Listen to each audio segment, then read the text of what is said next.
ఇది చూస్తున్నారు కదా కాళేశ్వరం టికెట్. ఇది కాళేశ్వరం గ్రామ పంచాయతీ కార్యాలయం, కాళేశ్వరం, మహాదేవ్పూర్ మండల్, జయశంకర్, భూపాలపల్లి జిల్లా, ప్రవేశ రుసుము పార్కింగ్. ఇక్కడ మేము ఎవరం ఉన్నాం? సన్నాసులం, ఇద్దరు కూడా సాధువులం. కానీ దర్శనానికి మేము లోపల కాళేశ్వరం నదికి దర్శనానికి వెళ్తూ ఉంటే అక్కడ 100 రూపాయలు ఇస్తే గానీ పంపే ప్రసక్తి లేదు. చూస్తున్నారా ప్రజలారా, హిందువులారా? 100 రూపాయలు బతిలాడాం. సన్నాసులం అయ్యా అంటే మాకు అదంతా అనవసరం, మీరు డబ్బులు కడతారా లేదని చెప్పేసి పూటకు 10 మందికి ఎగబడి డబ్బులు కట్టినాక పంపలేదు. సంతోషం. లోపలికి వెళ్ళాం. 33 కోట్లు ఖర్చు పెట్టింది గవర్నమెంట్. ఏ గవర్నమెంట్ ఎక్కడ ఖర్చు పెట్టిందో అర్థం కావట్లేదు. అక్కడ 2-3 టెంట్లు పచ్చ చేశారు, ఈ పక్క ఆ పక్క. అక్కడ పోయి తీరా చూస్తే పురోహితులకు సంబంధించినటువంటి పిండ ప్రధాన కార్యక్రమాలు జరుగుతూ ఉన్నాయి.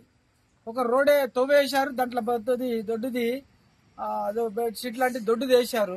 దాంట్లో అక్కడక్కడ కూర్చొని ఉన్నారు. చిన్న చిన్న పిల్లలను తీసుకొని వస్తే ఎక్కడ కూర్చుండబెట్టాలి? అయ్యా యంత్రాంగం గారు, మీరు ఆలోచించండి. మనం అన్నం తింటున్నాం, ఎర్రటెండ 50 డిగ్రీలు 45 డిగ్రీల ఎండ కొడుతూ ఉంది. వచ్చిన ప్రజలు ఎక్కడ ఉండాలి? ఆలోచించండి జర్రా. విఐపి దర్శనం, మీ విఐపీల గురించి మాత్రం బంగారం లెక్క చేసుకున్నారు. మరి మా అటువంటి బీద వాళ్ళకు వస్తే పూరి గుడిసె కూడా లేదు మాకు. ఇది మన తెలంగాణ ప్రభుత్వం ఏర్పాటు చేస్తున్నటువంటి పుష్కరాల గొప్ప వ్యవస్థ. మరి దర్శనానికి వస్తే సన్నాసులమయ్యా, మాకు ఆడవాళ్ళు ఉంటారు, మేము సైడ్ల పాట పోతామంటే 100 రూపాయలు కట్టు పో. మీరు పైసలు తీసుకోవట్లేదా? మీరు సాధువులు ముఖ్యం వదులుతున్నారని ఆ విధంగా చీత్కరింపు మాటలు మాట్లాడి, రెచ్చగొట్టే మాటలు మాట్లాడడం ఇది సమంజసమా? ఓ దేవాదాయ ధర్మాదాయ శాఖ మంత్రి గారు ఎక్కడున్నారు? మీరు బిజినెస్ చేస్తున్నారా? ప్రజల దగ్గర 100 రూపాయలు ఉన్నవాడు ఉంటాడు, లేనివాడు ఉంటాడు. ఆలోచించండి. మీరు మానవత్వం లేదా? కనకరం లేదా? మీరు హిందువులు గారా? జాలి దయ లేదా? అందరు మీలాగా కరోడ్పతులు ఉంటారనుకుంటున్నారా? కోట్లకు పడిగెలెత్తినటువంటి వాళ్ళు ఉంటారా? కూలీ నాలి చేసుకున్నటువంటి వాడు, రెక్కాడితో డొక్కాడనటువంటి వాడు పుష్కరాలని చెప్పేసి మా అమ్మ, మా జగన్మాత సరస్వతి వాణి, ఆ తల్లి కాళేశ్వర దర్శనానికి రావాలని ఎన్నో బాధలు పడుతూ వస్తే మీరు 100 రూపాయల టికెట్ ఆ దర్శనానికి మీరు పెట్టుకోండి. 20 రూపాయలు పెట్టండి, బీదవాడికి పెట్టండి. మీలాగానే డబ్బున్నోళ్ళు ఉంటారనుకుంటున్నారా? బీదవాళ్ళు మందిని మంచి సంపాదించారు అనుకుంటున్నారా? ఏమనుకుంటున్నారు మీరు? ఇక్కడ చెట్ల కింద కూడా అక్కడ వ్యవస్థ, తినడానికి వ్యవస్థ లేదు.